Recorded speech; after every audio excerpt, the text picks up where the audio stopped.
মুসলমান তোরা হারস নাই মান, যদি করো নমাজি রোজা থাকবে না তোর পাপেরই বোঝা। যদি মানো পাপ কোরআনের কথা থাকবে না তোর গুনাহ খাতা। পুলসিরাতে পার করিবেন, পুলসিরাতে পার করিবেন খোদা রব্বে দো জাহান।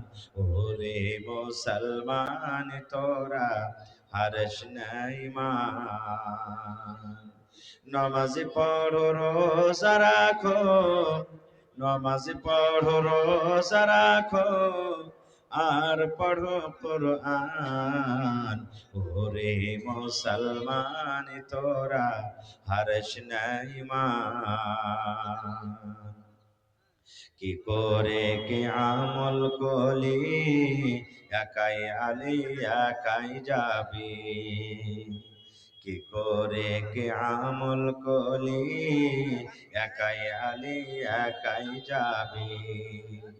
ভালো আমল যদি করে গেলি, নেক আমল যদি করে গেলি, হবে তোর কল্যাণ। ওরে মুসলমান তোরা হর্ষ নাই মান। नारे तकबीर। माइक में थोड़ा आवाज बढ़ाइएगा दोनों हॉर्न का। একটা গাজাল শুনতে চাইছি একদম মেয়ে লোকেরা কি চান্দা টিভি দু একটা গাজাল যেন ভাড়া आज के जलसा যোগ্যতম শ্রদ্ধেয় সভাপতি সাহেব, উপস্থিত উলামায়ে কেরাম, সামনে বসে থাকা ইসলাম দরদি দিন দরদি ভাই ও বাবাজিরা, পর্দানাসীন মায়েরা খালারা, সমস্ত তারিফ ও গুণগান সেই মহান আল্লাহ তাবারক ওয়া তাআলার জন্য, যে মহান আল্লাহ তাবারক ওয়া তাআলা আজকে আমাদেরকে এই ঠান্ডার মৌসুমে শীতের রাত্রি নরম গরম বিছানাকে ত্যাগ করে এই পিন্ডালের তলাতে বসে কিছু বলার ও শোনার তৌফিক দিয়েছেন। তাই আমরা আল্লাহ তাবারক ওয়া তাআলার প্রশংসা করি, অন্তর থেকে মুহাব্বতের সাথে সকলেই পড়েন আলহামদুলিল্লাহ। আল্লাহর তারিফ করতে গেলে ভাই একবারে মন দিয়ে অন্তর থেকে মুহাব্বতের সাথে জোরে করে পড়েন আলহামদুলিল্লাহ। তারপর আমাদের শেষ নবী হযরত মুহাম্মদুর রাসূলুল্লাহ পড়েন সাল্লাল্লাহু আলাইহি ওয়াসাল্লামের উপর অগণন দরুদ শরীফ শান্তির ধারা বর্ষিত হোক, আমিন। আল্লাহুম্মা সাল্লি আলাইহি আল্লাহুম্মা বারিক আলাইহি। ভাই আমার, বাড়ি থেকে আইছেন কষ্ট করে, ইচ্ছা করলে এই টাইমখান আপনি আরাম করতে পারেন, সারাদিন কাম কাজ করেছেন, এসেছেন মাদ্রাসাতে, মাদ্রাসার প্রতি মহব্বত ভালোবাসা দেখিয়ে, কোরআনের প্রতি আপনার মহব্বত আছে, নবীর প্রতি মহব্বত আছে, আখিরাত বলে ভয় আছে, জান্নাতের আশা আছে, জাহান্নাম থেকে ভয় আছে, এই জন্য আপনারা এসেছেন নাকি? তা আসেন যখন এখানে তো কিছু নিয়ে যাব বলে, কিছু শিখে যাব। যতটি ওলামাকে দাওয়াত করা হয়েছে প্রত্যেক ওলামার মুখ থেকে আল্লাহ এবং আল্লাহ রসুলের বাণী যেটা আপনি শুনবেন, একটা করে কথা যদি মনে করে নিয়ে চলে যান তাহলে ইনশাআল্লাহ তাআলা আপনার আসা যাওয়া কামিয়াব হয়ে যাবে। হবে না? হবে না?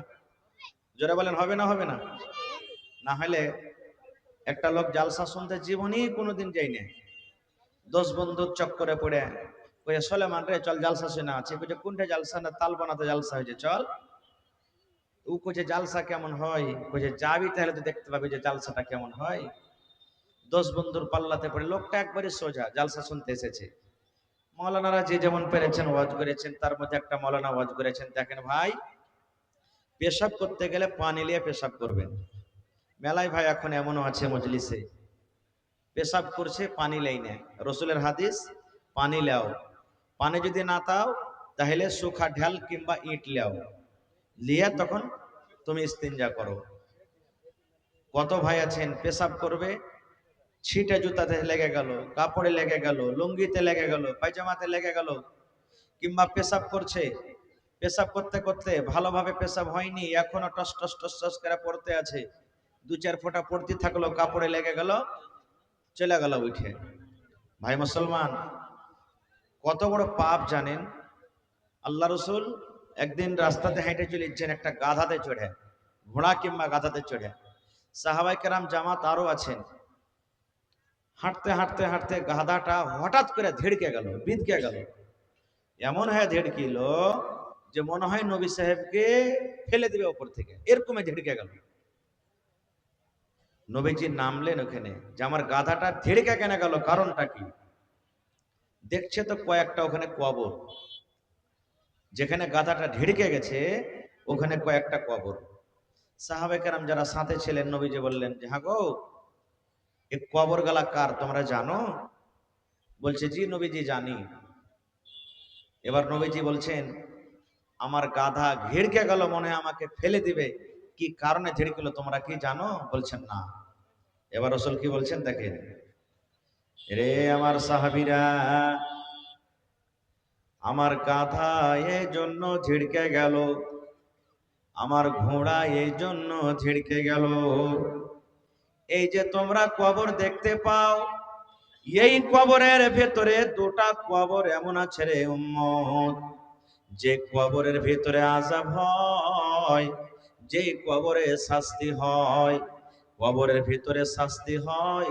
আর কবরে যখন শাস্তি হয়, মানুষ এবং জিন জানতে পারে না, কিন্তু মানুষ এবং জিন ছাড়া আল্লাহর যত মাখলুক জীবজন্তু আছে, পাখালি আছে, এরা জানতে পারে কি কবরের ভিতরে আযাব হয়। পাখালি জীবজন্তু জানতে পারে, মানুষ জানে না। এবার নবী বলছেন কি দেখেন, ভালো করে শুনবেন রে মুসলমান, নর হোক কিংবা নারী হোক। নবী এবার কি বলছেন দেখেন, এই কবরের মধ্যে যে আযাব হয়, ওরে আল্লাহ এত হাওমাও হাওমাও করে তারা কবরের ভিতরে পড়ে চিৎকার করছে। আমি যদি নবী আল্লাহকে বলি রব্বুল আলামিন, এই কবরের ভিতরে যা আযাব হয়, কেমন করে আযাব হয়, আল্লাহ আমার সাথে আমার সাহাবীরা আছে, তুমি এদেরকে আযাবটা দেখিয়ে দাও, শুনিয়ে দাও। আল্লাহকে যদি বলি তোমরা আযাবটা শুনতে পাবে, দেখতে পাবে। কিন্তু নবী বলছেন সাহাবীরে, আমি এই দোয়া আল্লাহর দরবারে করব না রে বাবা, এই জন্য করব না, যদি তোমরা জানতে পারো এই লোকগুলাকে কিভাবে কবরের ভিতরে আযাব হয়, তোমরা যদি জানে লাও, তোমরা যদি দেখে লাও, তোমাদের ভিতরে এমন ডর হবে, ভয় হবে, মরার পর তোমরা ডরের কারণে মানুষকে তোমরা দফন করবে না। এই জন্য আমি তোমাদেরকে শোনাবো না। এবার নবীজি সাহাবীদেরকে বলছেন, সাহাবীরে, এই কবর দুটাতে যে আযাব হয়, কি কারণে তোমরা কি জানো? কি কারণে আযাব হয়? জীবনে এরা কোন গুনাহ করেছিল, কোন গুনার কারণে এরা কে আযাব হয় তোমরা কি জানো? সাহাবায়ে কেরাম বলছেন ইয়া রাসূলুল্লাহি, আমরা জানি না নবী গো, এরা কি কবরের ভিতরে কিভাবে আযাব হয়, কোন গুনার কারণে আযাব হয়, জীবনে কোন এমন গুনাহ করেছিল, জীবনে কোন এমন পাপ করেছিল, সে পাপের কারণে তাদেরকে কবরের ভিতরে আযাব হয়। নবী আমার বললেন সাহাবীরে, চুরি করার কারণে এরা কে কবরে আযাব হয় না, জিনা ব্যভিচার করার কারণে আযাব হয় না, মার্ডার করার কারণে আযাব হয় না, নামাজ ছাড়ার কারণে আযাব হয় না, দান না করার কারণে আযাব হয় না, যাকাত না দেওয়ার কারণে আযাব হয় না, হজ না করার কারণে আযাব হয় না। বলছেন ইয়া রাসূলুল্লাহ, তাহলে কেন আযাব হয়, কোন গুনার কারণে আযাব হয় নবী গো বলেন? নবী আমার বললেন সাহাবীরে, এরা জীবনে দুটা করে বেশি পাপ করত, দুটা করে গুনাহ করত। এরা যদি ইচ্ছা করলে গুনাহ থেকে বাঁচতে পারত। পাপ দুটা বড় গুনাহ, ওই গুনাহ দুটা বড় গুনাহ, গুনাহ বড় গুনাহ, কিন্তু বাঁচা থেকে সহজ ছিল।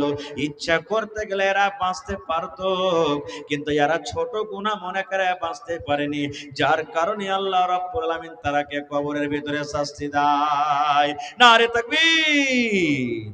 কি গুনাহ?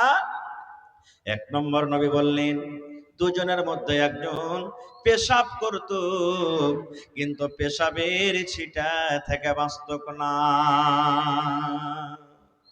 কত ভাই আছে, দেখবেন দিল্লি পাটনা যাইবেন, মাঝে মাঝে বস রুকে রাতের বেলাতে পেশাব পায়খানা করার জন্য, কত ভাইকে দেখবেন নেমে গেছে, নল সেট করে দিয়েছে, পেশাব করছে, খাড়িয়া খাড়িয়া ফুল প্যান্টের চেন খুলে দিয়ে খাড়িয়া পেশাব করছে, বাঁ হাতে বিড়ি টানছে আর কইছে কত দূরে আইনবে, এটা কোন জায়গা?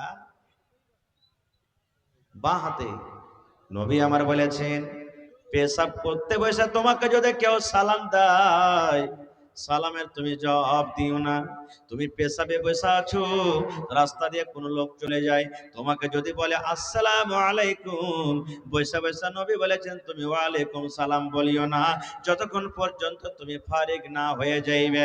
এবার আমি ওই নওজওয়ানকে বলবো, আমি ওই যুবককে বলবো, আরে যুবক, যদি পেশাবের হালাতে সালাম কেউ দিয়া দেয়, আর যদি নবী তার জবাব দিতে মানা করে থাকে, তাহলে আপনি পেশাব দাঁড়িয়ে দাঁড়িয়ে করছেন, বাম হাতে আপনি বেড়ে টানছেন আর বলছেন কত দূরাই রে ভাই, এই কথা বলা কেমন করে হালাল হয়ে গেল? নবী আমার এক নম্বরে বলেছেন এই পেশাব করতক পেশাবের ছিটে থেকে বাঁচত না। এবার আপনি বলেন পেশাবের ছিটে থেকে না বাঁচার কারণে যদি কবরে আযাব হয়, এরে আমার নওজওয়ান যুবক, আপনি পেশাব করছেন আর পেশাব করার পর পানি আপনি নিলেন না, তাহলে কিয়ামতের দিন কবরে আপনার কি আঞ্জাব হতে পারে বুঝা দেন।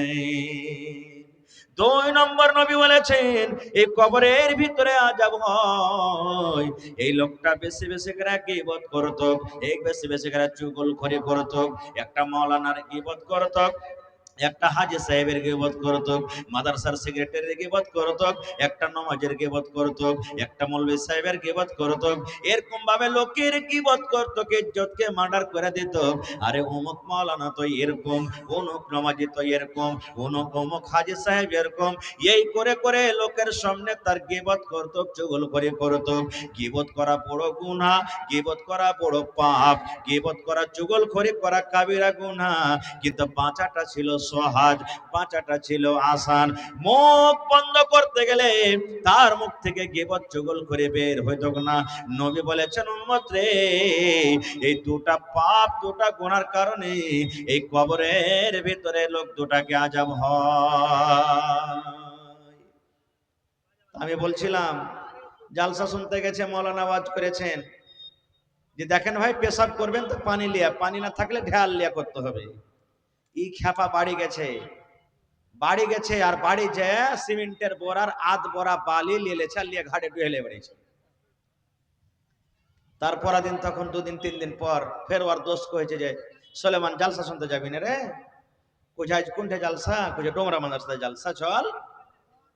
ওই যে একদিন জালসা শুনতে যাই আর করে পিঠে বালি ধরিয়ে দিয়েছিস, আর আজ ফের কোন পাহাড় চাপাবি, আমি যাব না জালসা শুনতে।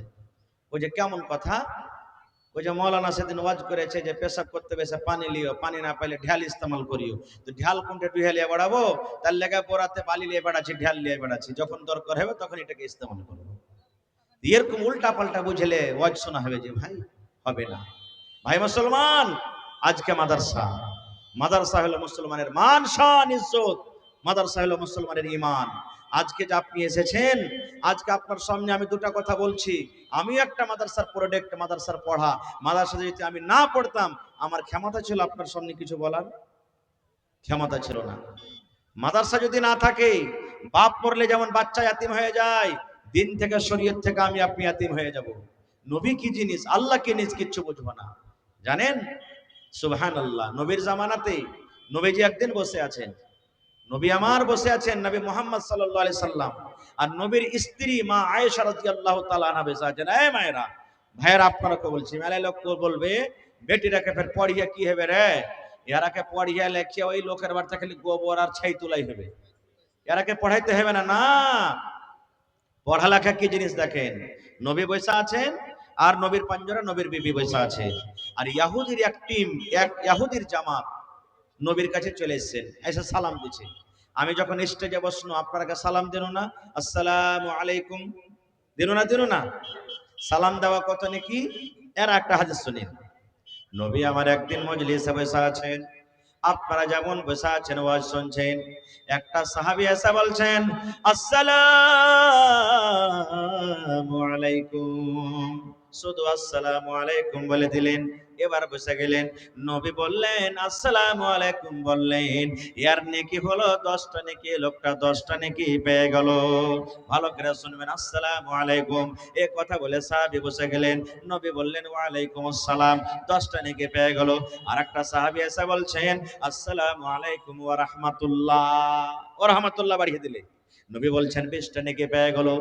আবার আরেকটা সাহাবী এসে বলছেন আসসালামু আলাইকুম ওয়া রাহমাতুল্লাহি ওয়া বারাকাতুহু এই কথা বলে বসে গেলেন।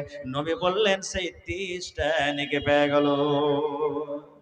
সালামটা কত বড় দুয়াজি ভাই, বিনা টাকাতে 30টা নেকি পেলেন।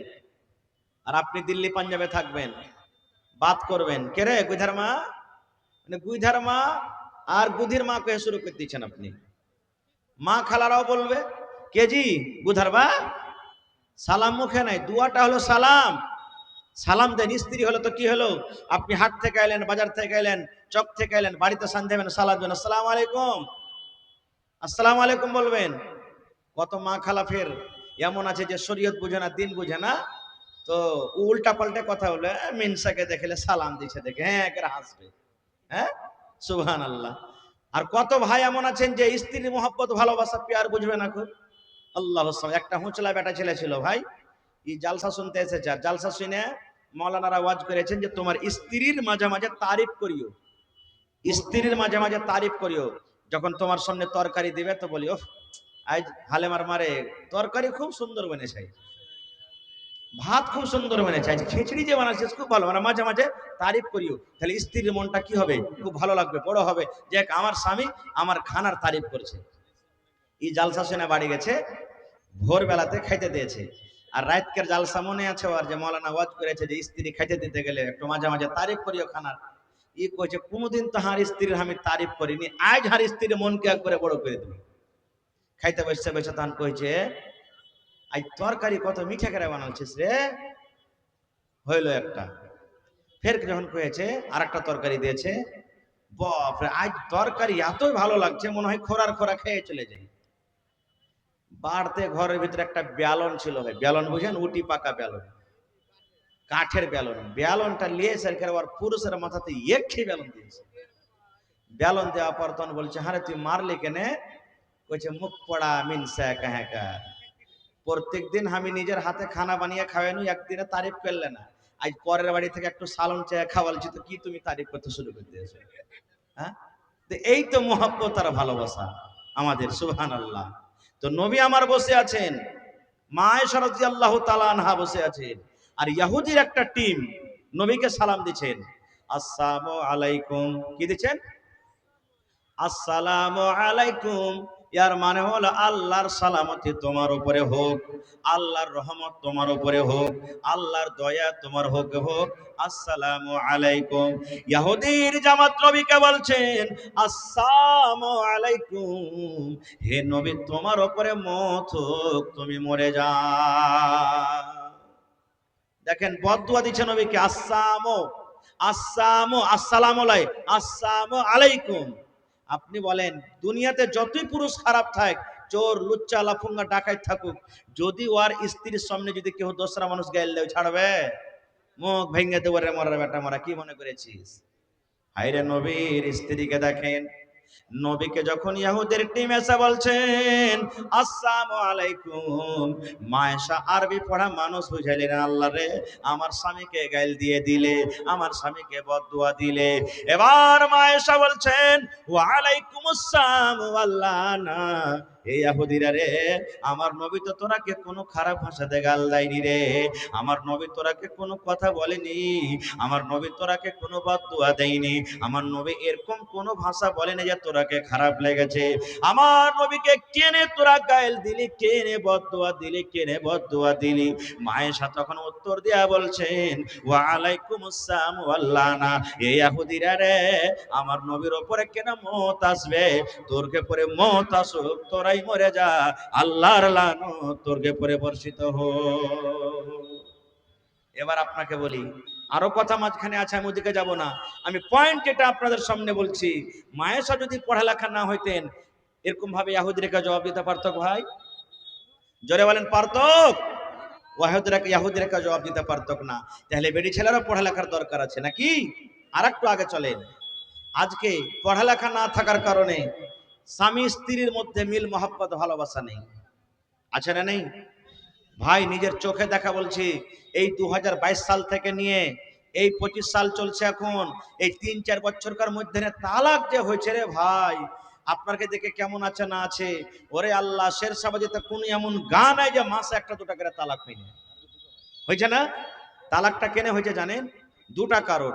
এক নম্বর কারণ, বাচ্চা ছোট হয়ে আছে, টাকা বেশি পাওয়ার কারণে কষা দিয়ে দুধ চুইছে, বিয়ে দিয়ে দিলে।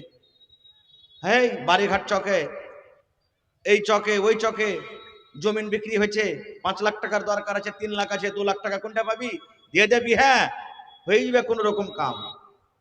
কিন্তু ও জানে না, বাপ ওকে শিখাই না যে কেমন ভাবে স্ত্রীকে নিয়ে চলতে হবে। এখানে বাপের কমি আছে, এখানে বাপ জানে না, খুব বেটিও জানে না। ছোট বয়স, হিন্দুস্তানের আইন, হিন্দুস্তানের যেটা নিয়ম আছে, 21 বছরকার আগে আপনি বিয়ে করতে পারবেন না। জানছেন এটা কানুন? জানছেন না জানেন না? হিন্দুস্তানের আইন আছে, বেটা ছেলের বিয়ে 21 বছরকার আগে হবে না, বেটি ছেলের বিয়ে 18 বছরকার আগে হবে না। কিন্তু এখানে 12 বছর, 13 বছর, 15 বছর হয়েছে, আমরা বেটির বিয়ে দিয়ে দিচ্ছি। বাপও মনে করছে দিয়ে দিই, কোন রকম ভালো রিস্তা আসছে, ভালো ছেলে আসছে, মানে ছেলে যেমন তে হয়ে গিয়ে ওর বাপের দাওলাত আছে, ছেলে যেমন তে হয়ে গিয়ে বাপের বাড়ি ভালো আছে, ছেলে যেমন তে হয়ে গিয়ে বাপের দোকান চলছে, এবার বেটিটার বিয়ে দিয়ে দিল। 2 মাস 4 মাস পর কি হয়েছে, আর টিকবে না আমার বাটি আর বাড়িতে, আর চলতে পারবে না। খুব শোনেন, নবীর জামানাতে একজন বাপ নিজের বেটির বিয়ে দিবে, সহি হাদিস, সহি তারগিব ওয়াত তারগিবের মধ্যে আল্লামা নাসিরউদ্দিন আলবানী রাহিমাহুল্লাহ হাদিসটাকে সহি বলেছেন। এবার বলছেন কি, বেটিকে বলছে, বেটি তোমার বিয়ে দিব, তুমি রাজি আছো মা? বেটি বলছে, আব্বা আমি বিয়ে করব না। ডাইরেক্ট বলছেন, আমি বিয়ে করব না। খুব আপনি আপনার বেটিকে জিজ্ঞাসা করবেন বিয়ে দেওয়ার আগে, মারে খালেদা, সাফিয়া, জায়েদা, হালেমা, তোমার জন্য জামাই দেখতে যাচ্ছি মা, তুমি রাজি আছো? আল্লাহ রসুলের জামানাতে হয়তো, আর ওই কথাটা এখন আমার গায়ের মুসলিমের ভাইয়েরা করছে, কিন্তু আমরা মুসলমান করতে পারি না। গায়ের মুসলিম ভাইয়ের সাথে চলে যান, ওরা নিজে জামাই ঢুঁড়বে আগে, পরে বহু ঢুঁড়বে। জানছেন এটা কথা? আগে জামাই ঢুঁড়বে, তারপরে তখন লড়কালা, পরে বেটি দেখতে আসবে, যদি জামাই পছন্দ হয় তাহলে। আর আমরা কি করব, আগে বহু ঢুঁড়বো, পরে জামাই, নাকি? আর যদি কোনো ভাই আগে যদি খালি জামাইয়ের কথা বলে দেয়, তো কি বলবো আমরা জানেন? এর পেটের মধ্যে কোনো আইপট্যাপ আছে নাকি, কোনো ছুত পাপ আছে, ই কেনে জামাই ঢুঁড়ে বেড়াইছে। উল্টাই আমরা মনে করছি। কত ভাই এমন আছে, যদি ইমানদার নেককার দিনদার হয়, টাকা পয়সা নিতে হবে না, গাড়ি ঘোড়া নেবো না, আল্লাহ নারাজ হয়ে যাবে, আল্লাহ রসুল। বেটির বাপ কত আছে, অহংকারী করে ফক্করি করে কি বলবে, ইয়ার বাড়িতে কুটুম তালি করা হবে না, কেন হবে না? ই মনে হয় চ্যাংড়াটার ভিতরে কোনো আইব আছে না, কিছু নিবে না, আর মানে এতই বিপদ। তো নাবির জামানাতে বাপ বেটিকে বলছেন, বেটি তোমার বিয়ে দিব। বেটি বলছে, আব্বা আমি বিয়ে করব না। গো, বাপ নবীর দরবারে চলে গেলেন, নবীজি আমি ভাবছি আমার বেটির আমি বিয়ে দিয়ে দেব, আমার বেটি রাজি নাই, একটু আপনি তাকে বুঝান। নবীজি বললেন, তোমার বেটিকে নিয়ে এসো। বেটিকে নিয়ে চলে গেলেন। এবার নবী কি বলছেন, হেরে আল্লাহর বান্দি, তোমার বাপ তোমার বিয়ে দিবে, আর তুমি ইনকার করছো, কারণটা কি রে মা, একটু বলবে না? এরে মুসলমান শোনেন, এবার সেই বেটি ছেলে বলছেন, আল্লাহর নবী গো, আমার আব্বা জান আমার বিয়ে দিয়ে দিবে, হয়তো আমি বিয়ে করলাম, আর আমার যেটা স্বামী হবে তার বাড়িতে আমি চলে গেলাম, মনে করেন আমার বিয়ে হয়ে গেল, আমি শ্বশুরের বাড়ি চলে গেলাম। নবী গো একটুখানি দয়া করে বলেন তো, আমি একটা বেটি ছেলে মানুষ, আমি এখন পর্যন্ত জানি না যে শ্বশুরের বাড়িতে যাই আমাকে কি করতে হবে, শাশুড়ির সাথে কি ব্যবহার করতে হবে, শ্বশুরের সাথে কি ব্যবহার করতে হবে, স্বামীর কেমন করে খেদমত করতে হবে, স্বামীর কতটুকু কথা আমাকে মানতে হবে। আল্লাহর নবী গো একটু আমাকে দয়া করে আপনি তালিম দিয়ে দেন, আমার যে স্বামী হবে, আমার যে পাতি হবে, আমি শ্বশুরের বাড়ি যখন চলে যাব, আমার স্বামীর কতটুকু কথা মেনে আমাকে চলতে হবে। নবী গো আমার উপরে আমার স্বামীর কতটুকু হক রয়েছে একটু জানান, তারপরে আমি বোঝা সুযোগ করব। যদি আমি স্বামীর খেদমত করতে পারি আমি রাজি হয়ে যাব, আর যদি না পারি আমি রাজি হব না। এবার নবীজি কি বলছেন দেখেন, এ ভাইরা মায়েরা খালারা শুনেন। এইবারে নবী বলছেন, আরে আল্লাহর বান্দি, শুধু নবী তাকে বলেছেন, হাদিসটা তার জন্য নয়, কিয়ামত পর্যন্ত যত মহিলা দুনিয়াতে আসবেন, কিয়ামত পর্যন্ত যত নারীরা আসবেন, সমস্ত নারী সমস্ত মহিলাদের জন্য হলো হাদিসটা। এবার নবী কি বলছেন, আরে আল্লাহর বান্দি, তোমার উপরে তোমার স্বামীর অতটুকু হক রয়েছে, তোমার উপরে তোমার স্বামীর অতটুকু হক রয়েছে। তোমার স্বামীর গায়ে যদি ফোঁট উঠে যায়, ফোঁট বুঝছেন ভাই, ঘা হয়ে যায়, ফোঁট যদি উঠে যায়, আর ওই ফোঁটটা পেকে গেছে, ফোঁটটা পেকে গেছে, রক্ত বইছে, খুন চুইছে। এবার নবী বলেছেন, মহিলা, তোমার স্বামী যদি তোমাকে বলে, এই আব্দুল্লাহর মা, এই খালেদার মা, এ সাফিয়ার মা, এ জিয়ারার মা, এ পিয়ারার মা, রে আল্লাহর বান্দি, যদি তোমার স্বামী তোমাকে বলে, আমার গায়ে ফোঁট উঠে গেছে, ঘা হয়ে গেছে, রক্ত বইছে, খুন চুইছে, বেবি রে, তুমি আমার ঘাটাকে সাফ করে দাও রে বেবি, রক্তকে সাফ করে দাও। কি দিয়ে সাফ করে দাও? তুলা দিয়ে সাফ করতে হবে না, কাপড় দিয়ে সাফ করতে হবে না, পানি দিয়ে সাফ করতে হবে না। বিবি রে, আল্লাহ রাব্বুল আমিন তোমাকে জিহ্বা দিয়েছে, জিহ্বা দিয়ে চেটে চেটে চেটে চেটে তুমি আমার রক্তকে সাফ করে দাও। নবী আমার বলেছেন, মহিলা, তোমার স্বামী যদি তোমাকে বলে, জিহ্বা দিয়ে চেটে চেটে চেটে চেটে তুমি ঘাকে সাফ করে দাও, জিহ্বা দিয়ে চেটে চেটে তুমি রক্তকে সাফ করে দাও, মহিলা রে, তুমি ইনকার করতে পাবে না, পাবে না, পাবে না। তোমাকে জিহ্বা দিয়ে চেটে চেটে তুমি সাফ করে দাও, তাও তোমার স্বামীর হক আদা হবে না। নারে তাকবীর। আল্লাহর নবী দিনের নবী গো, নবী ছিলেন দিনের দিওয়ানা। আল্লাহর নবী দিনের নবী গো, নবী ছিলেন দিনের দিওয়ানা। দেখে নবীর মুজিজা, ভাগবতী মা খাদিজা সইপে দিলেন জীবন আর জৈবন। দেখে নবীর মুজিজা, ভাগবতী মা খাদিজা সইপে দিলেন জীবন আর জৈবন। আল্লাহর নবী দিনের নবী গো, নবী ছিলেন দিনের দিওয়ানা। তাহলে ভাইয়েরাকে বলবো যে নবী বলেছেন, যদি তোমার স্ত্রী তোমার ফোঁটটাকে জিভে দিয়ে চেটে সাফ করে, তাও হক আদা হবে না। এর মানে এটা নয় যে আপনি বিবিকে বলবেন যে আমার ঘাটাকে সাফ করে দাও, এরকম আপনাকে আদর্শ করতে হবে না। নবী বুঝালছেন যে একটা পুরুষের কতখানি হক, যদি মহিলারা এরকম কাজ করে, ফোঁটটাকে জিভে দিয়ে চেটে সাফ করে, তা হক আদা হবে না। কিন্তু এখন মা খালার অবস্থা কি জানেন?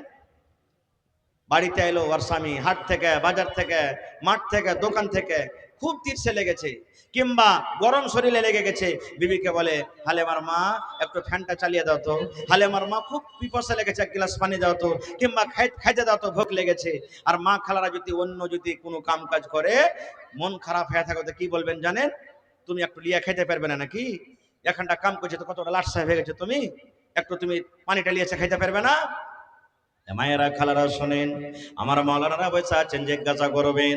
আল্লাহর নবী বলেছেন, মহিলা রে, তুমি রুটি তৈরি করছো, খোলাতে রুটি তোমার পড়ে আছে, রুটি হয়ে গেছে, রুটি ওঠার জন্য হাত বাড়িয়ে দিয়েছো। এবার ওই টাইম ওই সময়তে নবী বলেছেন, তোমার পুরুষ যদি তোমাকে ডাক দেয়, আব্দুল্লাহর মা, তুমি আমার পাঞ্জরখানে একটু আইসরে বেবি, কিংবা ঘরের দিকে তুমি চলো, তুমি আমাকে এক গ্লাস পানি নিয়ে এসে দিও। আল্লাহ রাসূল বলেছেন, মহিলা, রুটি তোমার হয়ে গেছে, তুমি খোলাতে হাত বাড়িয়ে দিয়েছো, রুটিটা উঠিয়ে নিবে। এরকম সময়তে তোমার স্বামী যদি তোমাকে ডাক দেয়, রে মহিলা, তুমি ইনকার করতে পাবে না, পাবে না। তুমি রুটি ছেড়ে দাও, এই কথা তুমি বলতে পাবে না। স্বামী গো 2 মিনিট পর আসছি, স্বামী গো 5 মিনিট পর আসছি। দয়ার নবী বলেছেন, রুটি জ্বলে যাক, পুড়ে যাক, ছাই হয়ে যাক, তুমি রুটি ছেড়ে দাও। তাড়াতাড়ি করে তোমার স্বামীর কথাতে তুমি লাব্বাইক বলো, তাড়াতাড়ি করে তোমার স্বামীর কাছে তুমি চলে যাও। আর যাওয়ার পর বলো, স্বামী গো কি হয়েছে, আপনি দয়া করে আমাকে বলেন। কতখানি হক? হায় আল্লাহ! কিন্তু আজকে আমরা মুসলমান মায়েরা খালারা নিজের স্বামীর হকটা আমরা চিনতে পারি না, জানতে পারি না।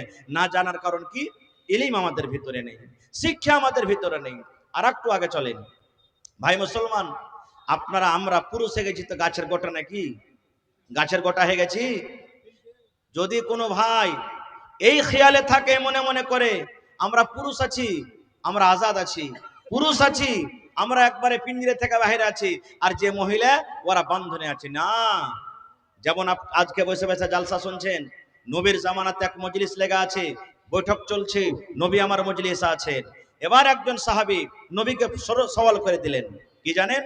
যতটি লোক বসে আছেন, আমার মাওলানারাকে কোনোদিন জিজ্ঞাসা করেছেন, কোনোদিন ইমাম সাহেবকে জিজ্ঞাসা করেন যে হাজি মাওলানা, আমার বয়স 40 বছর হয়ে গেল বিয়ে করা, কাহারি 10 বছর হয়ে গেল, কেউ দুটো ছেলের বাপ, কেউ 5টা ছেলের বাপ, কোনোদিন কোনো মাওলানাকে কথাটা জিজ্ঞাসা করেছেন যে আমার উপর আমার স্ত্রীর কতটুকু হক? না। কি জিজ্ঞাসা করবে? মায়ের লক্ষ্য তো আমরা খালি কষ্ট দিতে জানি, কষ্ট ছাড়া কিচ্ছু দিই না। একটু কিছু হলো না হলো দেই মায়ের, দেই মেয়ের। মোবাইল যদি নেওয়ার মন হলো, তোর বাপকে কহগা একটা 10,000 টাকা দেবেন, মোবাইল দিবে। দুদিন তিন দিন বলেছে, বাপকে যদি না বলে দেখছে আমার বাপ গরিব, লাগা এমন থেকে এলো, লা তোমন থেকে এলো, জুতা ওমন থেকে এলো, এই ওই হয়েছে না, হয় না ভাই? আর কত ভাই তো আরো বড় কষ্ট দেয়, ই বিড়ি আর সিগারেট টেনে টেনে রাইতে ধাঁধা ধাঁধা করে শুনবে, আর স্ত্রী ওর পাঞ্জরে থাকবে, ভাই কষ্ট পাবে না? পাবে না? পাবে না? কত ভাই খায়নি, খায়া খায়া খায়া সামনে খানটা এমন করে গাড্ডা করে থিবে, মনে হয় ছেলে পেলে গুলি খেলছে, গেলে রাইতে যদি ভরে দেন একটা মুখে, বোঝা যাবে না যে গুলি সন্ধি আছে কিনা। নবী বলেছেন, নমাজ পড়তে যাবে মসজিদে, কাঁচা পেঁয়াজ কাঁচা রসুন খেয়ে যায় না, পাঞ্জকার মানুষ কষ্ট পাবে, ফেরেশতারা কষ্ট পাবে। তো মসজিদে যদি কাঁচা পেঁয়াজ কাঁচা রসুন খেয়ে যেতে মানা আছে, এটা হালাল জিনিস, মানুষ যেন কষ্ট না পায়, ফেরেশতা যেন কষ্ট না পায়, এই জন্য। আর আপনি ওয়ার থেকে খারাপ যেটা হারাম জিনিস, বিড়ি সিগারেট গাঞ্জা এগুলা খায় যে বিবির পাঞ্জরা শুচ্ছেন, তা আপনার বিবির কি কষ্ট হয় না? হচ্ছে না, হয় না? কষ্ট হয়েছে। কত মা খালা এমন আছে, এমন পাওয়ারের জর্দা খাবে রে ভাই, ওইখান থেকে হাঁট ভেতে এখান থেকে সেন্ড করবে। ওইগুলা জর্দা খায় যদি পুরুষের পাঞ্জরা শুতে, তো কি পুরুষটা কষ্ট পাবে না? না জানার কারণে, ইলিমের কারণে আমরা এগুলা করছি। নবীর জামানাতে একজন সাহাবী নবীকে প্রশ্ন করে দিলেন, নবী গো, পুরুষের ওপরে নিজের বেবির হক কি রয়েছে নবী গো? দেখেন কেমন ভাবে সাহাবী ইলম শিখছেন। আজকে আমরা মুসলমান ইলম শিখতে চাই না, বেটা বেটিকে আমরা পড়াইতে চাই না, মাথাতে বড় হয়ে গেছি আমরা পড়াইতে চাই না। আরে বড় হয়ে গেছি, ইলম শিখে কি করব? মানুষ পড়িয়া যাবে বন্দরে, কিন্তু ইলম কোনোদিন পড়াবে না। না পড়াবে? এক কবি বলছেন তাই, এত সুন্দর বালক, এত সুন্দর বালক, তুমি ইলম কেন শেখনি, কেমন করে